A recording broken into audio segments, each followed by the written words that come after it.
And my problem with the films was really that I think Jackson was kind of too faithful to the book. He kind of put too much into it. And so there was too much going on. I would have liked more character. You are so dumb. You are really dumb. For real. Nerdrotic.com. It's been a minute since my last Rings of Power video, so let's recap briefly. Every time Amazon put a video about the show on YouTube, it was ratioed into oblivion. It eventually came out. Amazon said they had some pretty strong numbers for that first episode, which they have never verified. Then it completely fell off the charts after it was done because it is the billion-dollar flop that everybody knew it would be. So what do they decide to do to keep the excitement going in the 2.5 years we have to wait, thankfully, for season 2? Well, double down on failure. The Golden Globes billion-dollar snub should shock exactly no one, and my God, I'm agreeing with Looper. The nominations for the 80th Golden Globe Awards are finally here. By the way, they were sunsetted and brought back because the foreign press wasn't diverse enough. I'm not kidding. Lucky for me, the Hollywood foreign press can barely speak English. Ushering in a brand new wave of excitement for the 2023 awards season. Really? Because according to Roy Price, former executive of Disney and of Amazon award shows, viewership is down 70%. There is one extremely prominent television series which received absolutely 0 nominations at the 2023 Golden Globes, Amazon Prime's billion-dollar fantasy series, The Rings of Power. Now, I have been told by multiple insiders that awards season was very important to Amazon and they were expecting to receive a lot of nominations. Now, we haven't heard from the Emmys yet, but I'm guessing a big goose egg for any performances, directing, anything outside of technical. But there is someone to blame, obviously. Men. Why are there so many men in the Rings of Power? Female characters these days do more than bring warriors their post-battle beers, but they still don't exist in worlds where they have half the population. Did you actually watch the show, dude? There certainly has been a lot of cope from Amazon with promises to be more canonical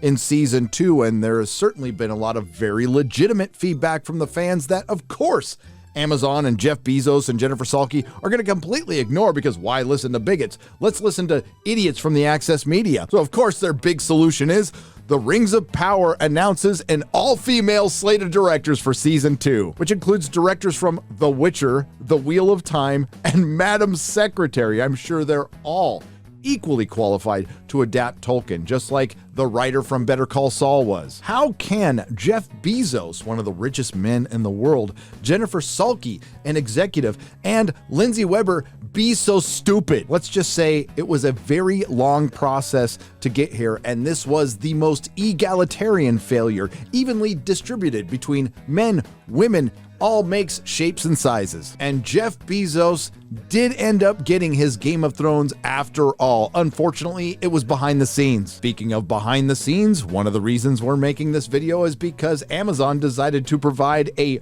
making of The Rings of Power, and I thought it would be a nice contrast to the making of they don't want us to know about. A sordid tale of ego, hubris, agenda, politics, intersectionalism, and incompetence. We'll start with Amazon's side of the story, and we did get some pretty important information that we could have used in the show. Guy Ladriel was on her search for Sauron for 1,000 years. Galadriel is haunted by the mistakes that the elves made, and so she's been on a quest for over 1,000 years.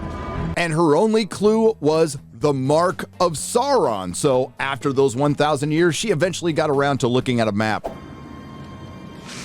Wait a moment. I must be blind. Yep! Reason I bring this up so early is because I do recall J.D. Payne and Patrick McKay saying that they would respect the lore, and if they ever had questions, they would go back to the book. And you may understand why Tolkien fans might be a little upset. In the Second Age, Galadriel was with her husband Celeborn, and in the beginning, they moved to Lindon, eventually moving to Eregion. They had a daughter, Celebrian. After the forging of the Rings of Power, she did separate from her husband Celeborn for a time while he stayed back with Elrond to fight off Sauron when he attacked Eregion. Sorry, spoilers. And that's just the tip of the iceberg, and honestly, it might not be a spoiler because we have no idea how they're going to interpret that intersectionally, but we do know they canned far more interesting stories so we could get Warrior Galadriel dicking around Middle-earth for 1,000 years. That means she thinks her husband Celeborn has been dead for over a millennia.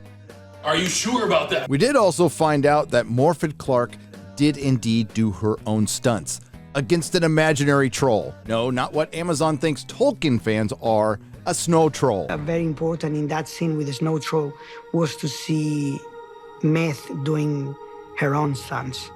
And the use that she does of the sword is fantastic, you know? My biggest fear is that I'm going to hit someone in the face with my sword. So I was very glad that my first bit of stunt stuff involved this imaginary troll. The recklessness that she has, like, emotionally is also kind of physical. She's scrappier than some of the elves at the beginning because she's losing her connection to what makes you an elf. The fuck are you talking about? Maybe she did some of her own stunts, but she didn't ride that horse. At least to begin with, it does look like in the production art, the elves had long hair. Now, most of the behind the scenes is just technical, but we'll just go over the things they are particularly proud of because they're the things we found particularly cringe. Remember this line? Do you know why a ship floats and a stone cannot? What? A ship has a secret. For unlike the stone, her gaze is not downward but up, fixed upon the light that guides her. Director J.A. Boyana has an explanation for this scene. She has a conversation with Finrod, her brother. And basically that conversation is about that life is not going to be as easy as it has been.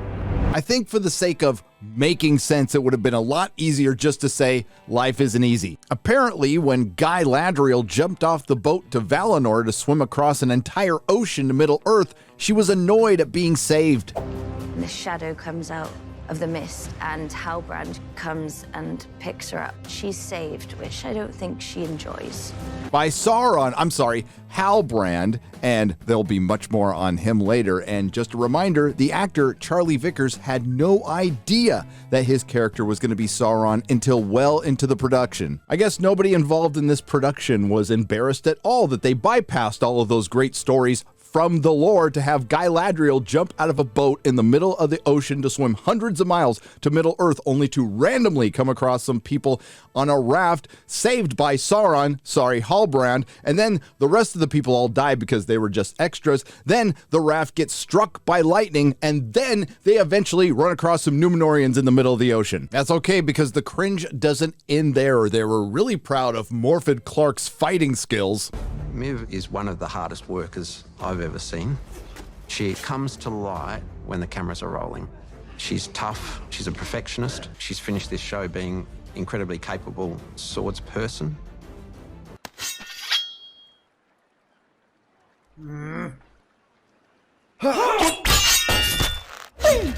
Not to be outdone by girl boss Bronwyn, where they highlighted not one, but two of her orc kills. She drops the head of the orc in front of everyone for people to see, right over there. And I think that's when people start to take her seriously. She's up against now numerous orcs.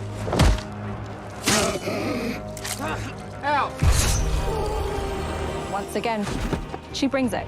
Let's not forget the trench that the very white orcs dug right up into a tree. The trenches, where I lived for so many months. They brag about giving us origins to things like Mithril and a volcano. And it is our volcano set. So this is the opening of episode 7. This isn't just any old volcano. This is sort of like a, dare I say, an origin story. And who could forget the Númenóreans? Númenóreans are larger than life in Tolkien's mythology, and we want Númenor to be impressive. We want Númenóreans themselves to feel strong, regal, powerful, worthy of being the greatest civilization Middle-earth ever to exist. Yeah, nice moob armor. We shot a lot of our in-camera stuff from the shoulders of Galadriel and Halbrand looking up, just to really sell that sense of scale. I'm pretty sure everything looks grander in scale to Morfydd Clark, who's the size of a small child. Just a reminder, Galadriel's supposed to be 6 foot 4 inches tall. Oh, and they're really proud of the very white orcs. These white, bone white orcs. And they weren't embarrassed about this line, although they should be because they brought it up again. There is a tempest in me. It swept me to this island for a reason. and it will not be quelled by you, Regent. He's also faced with incredible woman of Miriel, who is equal to her. And they keep pointing out that Harfoots are some sort of predecessor to the Hobbits when they're just a breed of Hobbit. The Harfoots are the kind of earlier evolution of what would eventually become the Hobbits. I did notice in this 8-part series of 5+ minute episodes that J.D. Payne and Patrick McKay, the showrunners, weren't in it very much. And Disa managed to show some leg again. I could go on, but it's a bunch of self-congratulatory gobbledygook. All this was done so we can get a story that's about 2% Tolkien lore and 98% bad reboot, disciple, repurposed mystery box garbage with either Femi or dutiful and subservient or duplicitous men and girl bosses. Galadriel ships and then teams up with Halbrand and a couple of hundred Númenóreans to fight alongside a village of about 150 people to take on about 300 very white orcs who want to start a volcano. Like I said, they're extremely proud of it. We couldn't feel more proud of what we're doing right here today. Proud. But they did manage to tack on some actual rings in the Rings of Power at the very end, and of course, making 3 was Galadriel's idea. In the end of the season, the story pushes us to the inevitable place of the making of the 3 Elven Rings. What is it that we want people to feel when that moment finally came? And I think one of the things that we decided on was mystery. What are stories but mystery boxes? One will always corrupt. 2 will divide. But with 3, there is balance. Except in the lore, it wasn't. It comes to a point where you realize you're actually just staring at 3 rings. And there's nothing you can do that is really going to make them magic, other than hope that everything that we've done up to this point, the shoulders of Tolkien that we're now standing on, just infuse this image of these 3 rings, and then everything else would be sort of done by people's imagination and the history and the books and everything that's come before it. If you were hoping to rely on the lore to fill in some of the blanks of your show, it probably would have been best to stick to the lore. We'll see what happens season 2.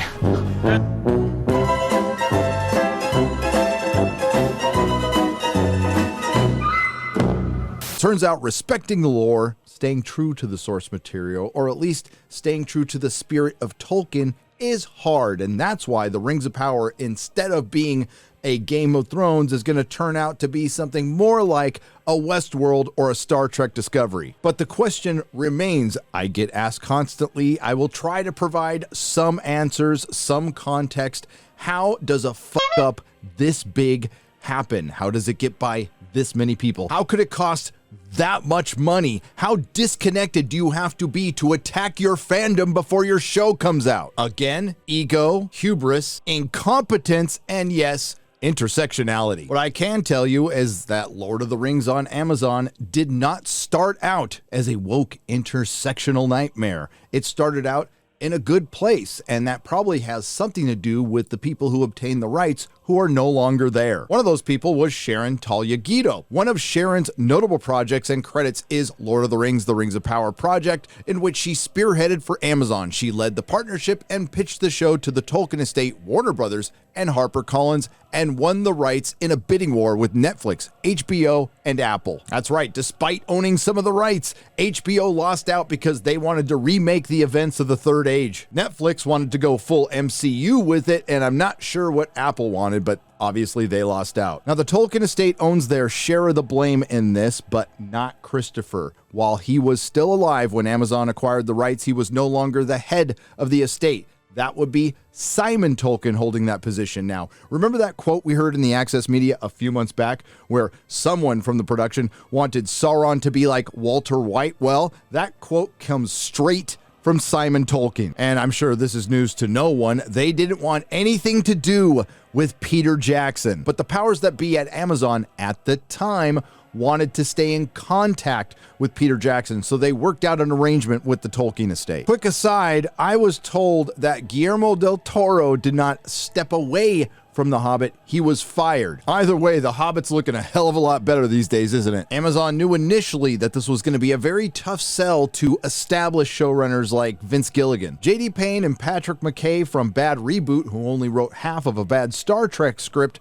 were considered early on as writers, and apparently some of their pitches were really good. Now, according to the people I talked to, J.D. Payne is the actual nerd of the duo, and as The Hollywood Reporter puts it, Patrick McKay is the Saul Goodman. Maybe it's like I said, the key to Bad Reboot's repurposing success is being gifted in the art of bullshit. In the case of Christopher Tolkien to his father J.R.R. Tolkien, the apple didn't fall far from the tree, but in the case of Simon to his father Christopher, it not only fell far from the tree, it was kicked down the street into the gutter. All I'm saying is I've heard that he's nice, but he's not the sharpest tool in the shed. My problem with the films was really that I think Jackson was kind of too faithful to the book. He kind of put too much into it. You want Sauron to be like Walter White? You gotta be fucking kidding me. So aside from J.D. Payne and Patrick McKay, other writers were considered, including Anthony McCartan from The Two Popes and The Theory of Everything, and John Spates, who I was told could recount the Second Age in detail from memory, who also wrote the screenplay for Dune.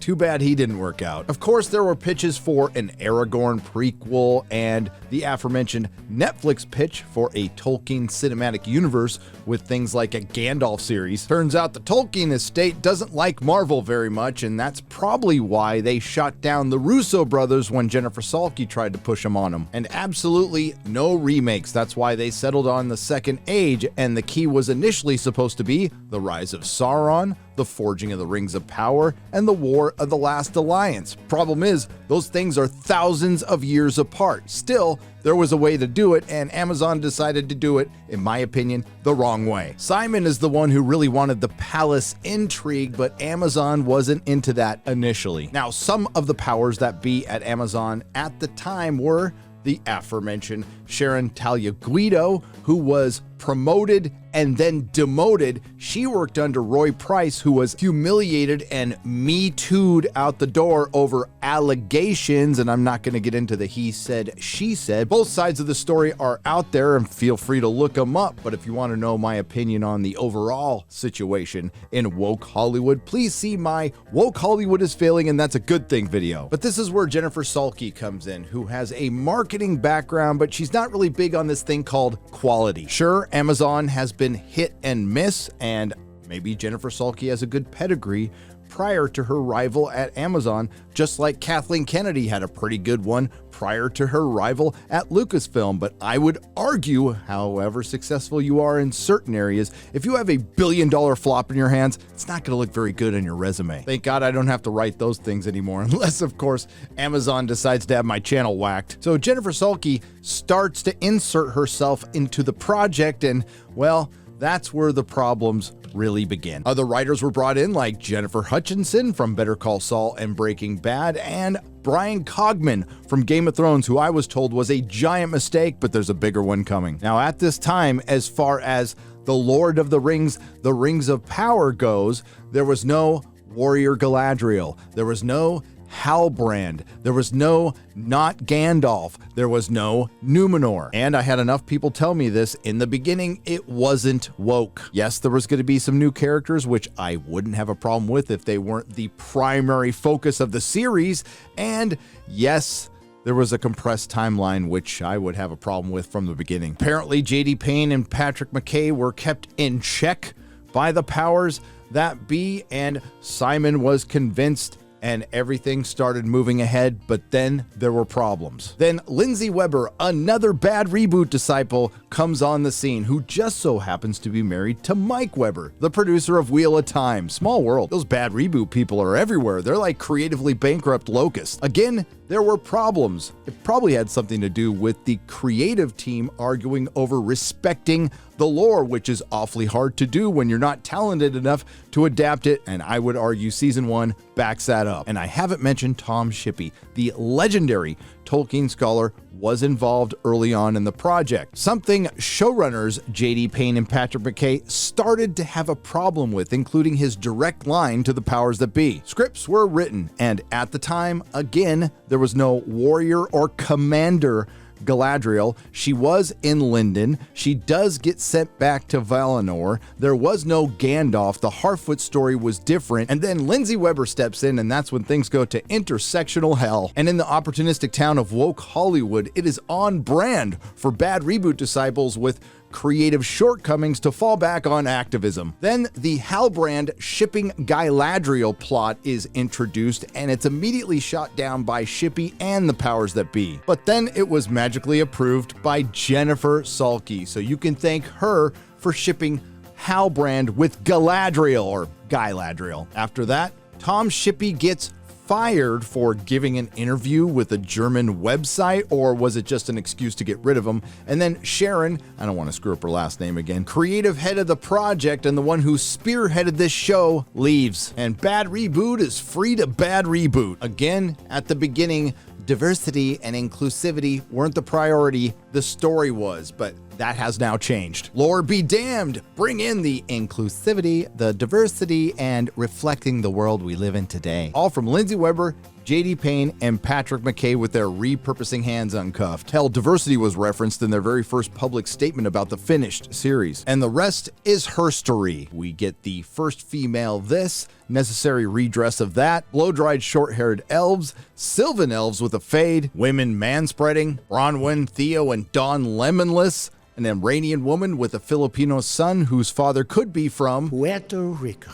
Very white orcs, not Gandalf with female Frodo and female Sam. Warrior Galadriel, commander of the Northern armies and scourge of the orcs, dicking around Middle-earth for 1,000 years. One of the most obvious mysteries in the history of television, Halbrand being Sauron, the origin of Mithril and Mount Doom, and one of the biggest reveals in the show was a font change. And how embarrassed are the shills, the scholars, and Amazon that you were completely schooled by the Tolkien fandom. And this must be really embarrassing. How bad does it look for the showrunners when people like yours truly and others correctly predicted some of the worst elements in the show years in advance when we were joking? I wasn't serious when I said they were going to give us a fully armored warrior Galadriel leading a Númenórean army. Now, to be fair, I said it was an all-female Númenórean army, but there's always season 2. And the topper on the cake,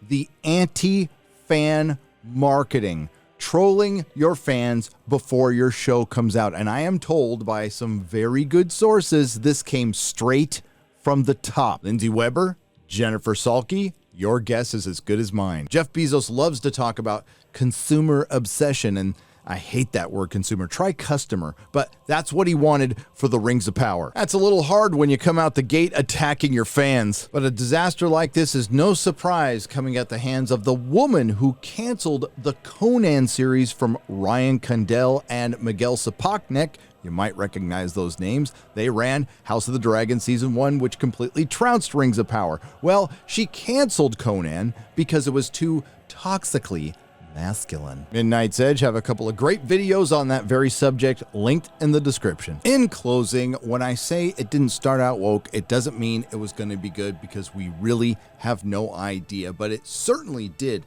take a lot of very equitable work to fuck up this much. The Rings of Power, a giant, global, historic flop. So much so that the cope keeps coming. While I was recording this video, this Deadline article dropped. The Rings of Power, Vernon Sanders talks Season 1 return on investment and Season 3 renewal. They announce a Season 3 renewal on a show that is contractually obligated for 5 seasons. Nice. And if it was so successful, why do you need to tease a faster pace and bigger battles for Season 2? I was just on a live stream yesterday bringing up the fact that they did not bring up any numbers at the end of the season, but now magically Amazon Prime increased its subscribers right before Christmas. That's a coincidence. How many of those subscribers are active Prime Video members? Don't know. Trust me, bro. And what lesson does Amazon absolutely refuse to learn?